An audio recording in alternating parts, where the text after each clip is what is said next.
Around the world, biodiversity is declining from human impacts. There are many causes, including the spread of invasive animals and exotic plants, overharvesting, and habitat loss. And humanity's ever-growing demand for resources and infrastructure is also playing a significant role. Every piece of forest or wetland or seagrass that is removed for a new development contributes to the decline of biodiversity. Offsetting, as the final step of the mitigation hierarchy, aims to counterbalance biodiversity losses that occur as a result of development projects, such as new mines or roads. Nearly 100 countries now have policies in place that require the proponents of such development to follow the mitigation hierarchy. These policies are often associated with environmental impact assessment regulations, or they might be required under biodiversity conservation laws. Some organisations that finance development projects, such as the International Finance Corporation, also have policies that require strict adherence to the mitigation hierarchy, so that the provision of funding depends on companies demonstrating that losses to biodiversity have been assessed and residual impacts on important habitats offset to at least a no net loss or even a net gain standard. Some companies also have their own procedures requiring the mitigation hierarchy to be followed and voluntarily offset their impacts. Typically, offset policies specify the particular types of biodiversity for which an offset must be provided if there is a loss from development.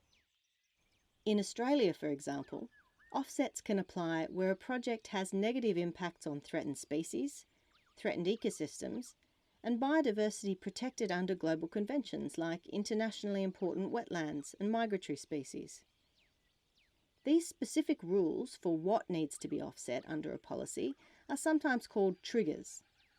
The types of biodiversity that trigger the requirement for an offset differ depending on the jurisdiction that you are working in. Once you know that a project has the potential to affect biodiversity that is covered under an offset policy, how can you work out what an appropriate offset might be? The rest of these videos will describe this process, but the first step is to assess and quantify the specific impacts of the proposed development on local biodiversity. Often this is done through a process such as an environmental impact assessment. In this assessment, information from a range of sources, including field studies, scientific literature, government databases, and biodiversity experts, is brought together to provide a detailed description of the species, habitats, and ecosystems that occur at and surrounding the site of the proposed development. Next, the amount and types of biodiversity that will be negatively affected by the proposed development, and for which offsets will be required, needs to be determined. After strict application of the mitigation hierarchy, where these negative impacts are first avoided, then minimised and rehabilitated, the unavoidable residual negative impacts can be identified. The amount of residual impact is one side of the offsets equation. This is the loss that must be counterbalanced by appropriate gains. Determining where these biodiversity gains should be located and in what form they should be delivered will be described in the following videos.